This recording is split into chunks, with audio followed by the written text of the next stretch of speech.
नमस्कार दोस्तों, आज की इस कहानी में आप सभी लोगों का स्वागत है। शाम का समय था।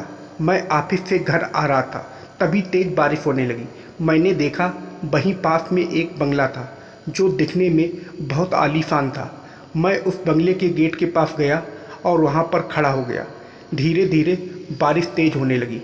तभी मैंने देखा दरवाज़ा खुला हुआ था, तो मैं उस बंगले के अंदर चला गया। जब मैं अंदर गया तो एक औरत बालकनी से मुझे देखी और बोली, कौन है? मैंने कहा, जी बाहर बारिश हो रही थी तो इसलिए अंदर चला आया। बारिश रुक जाएगी तो मैं चला जाऊंगा। वह औरत बोली, कोई बात नहीं, ऊपर आ जाओ। मैं सोचने लगा कि कितनी अच्छी औरत है जो मुझे ऊपर बुला रही है। नहीं तो आजकल के ज़माने में कोई अनजान लोगों को अपने घर में घुसने भी नहीं देता। उसके बाद मैं ऊपर गया। वह औरत पूरी तरह भीगी हुई थी। वह बोली, कहाँ जा रहे थे? मैंने कहा, मैं ऑफिस से घर जा रहा था तो बारिश होने लगी, इसलिए नीचे गेट के पास खड़ा था। लेकिन बारिश और तेज़ होने लगी तो इसलिए मजबूरन मुझे गेट के अंदर आना पड़ा। मैं जिस औरत को देख रहा था वह बहुत ही खूबसूरत लग रही थी। मैंने बहुत औरतें देखी थी, लेकिन यह उन सब में बिल्कुल अलग थी।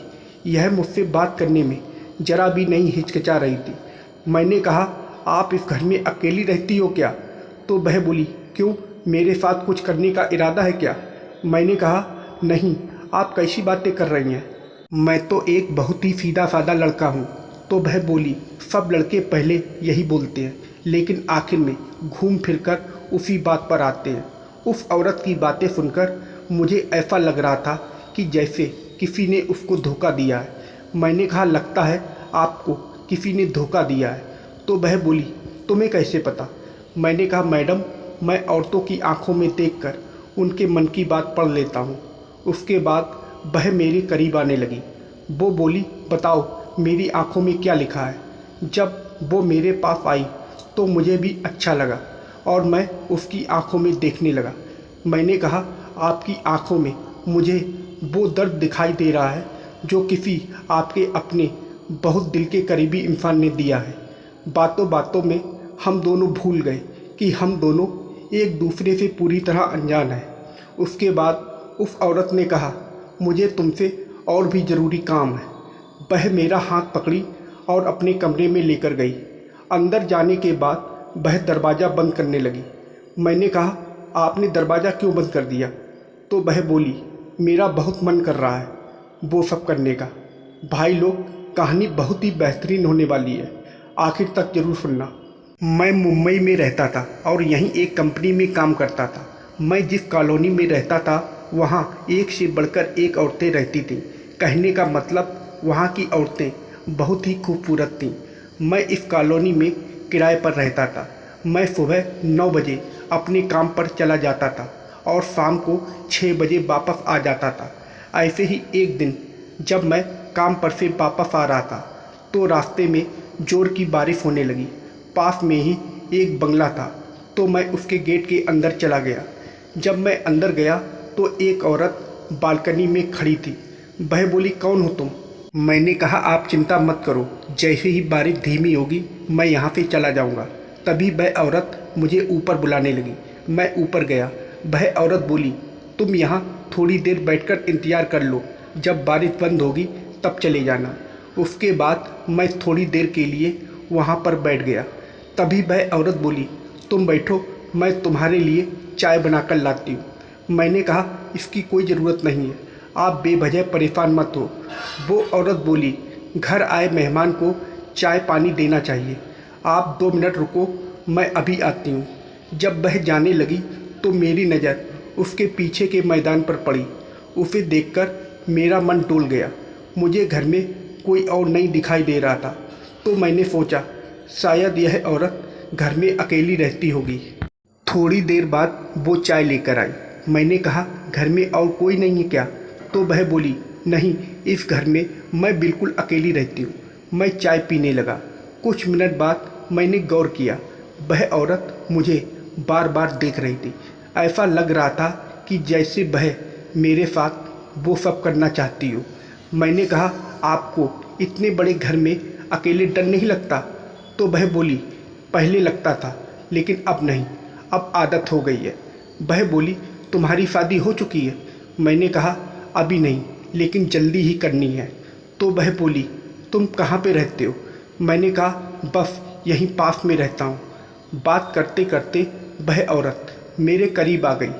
मैंने कहा, आप यह क्या कर रही हो? तो वह बोली, मैं बहुत दिनों से वो सब करने की सोच रही हूँ, लेकिन मेरी पसंद का कोई मिला नहीं। उसके बाद मैं जाकर देखने लगा कि बारिश बंद हुई कि नहीं। मैं जैसे ही खड़ा हुआ, मेरा पैर फिसल गया और मैं नीचे गिर गया।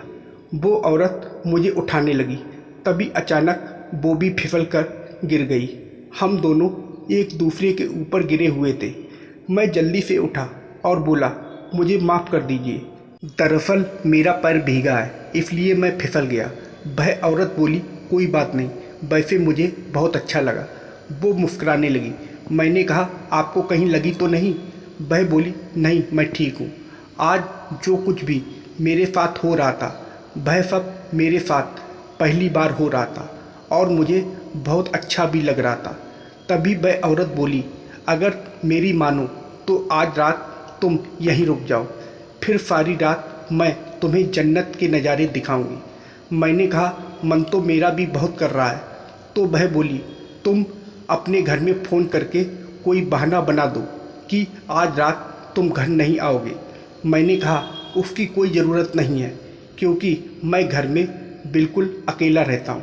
उसके बाद वो औरत बोली, तुम थोड़ी देर यहीं बैठो, मैं अभी आती हूँ।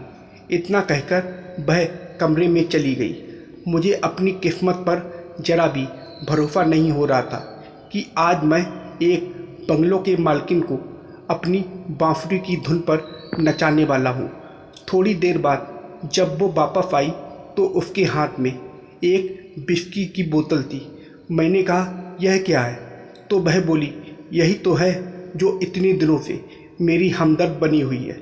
वो 2 गिलास पैक बनाई, एक गिलास मेरी ओर बढ़ाते हुए बोली, ये लो पी लो। मैंने कहा, बाकी सब तो ठीक है, लेकिन मैं शराब नहीं पीता। तो वह बोली, बिना पिए मज़ा नहीं आएगा।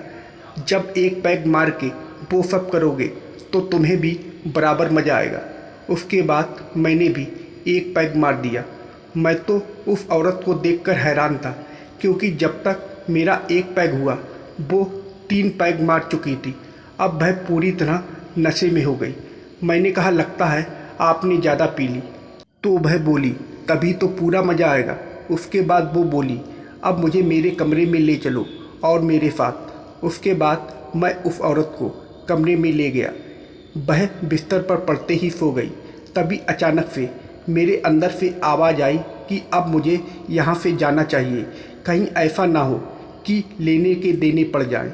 उसके बाद मैं तुरंत वहाँ से अपने रूम पर भाग आया। वैसे उस औरत को देखकर मेरा भी बहुत मन कर रहा था, लेकिन वह बड़े घर की औरत थी। अगर मुझ पर कुछ गलत इल्ज़ाम लगा देती तो मेरी तो बाट लग जाती, इसलिए मैं वहाँ से चुपचाप भाग आया। दोस्तों, यह कहानी पूरी तरह से काल्पनिक है। इसका किसी के जीवन के साथ कोई लेना देना नहीं है। यह कहानी केवल मनोरंजन के लिए बनाई गई है। तो दोस्तों, आप लोगों को यह कहानी कैसी लगी कमेंट करके ज़रूर बताइएगा और वीडियो को लाइक और सब्सक्राइब करना मत भूलिएगा।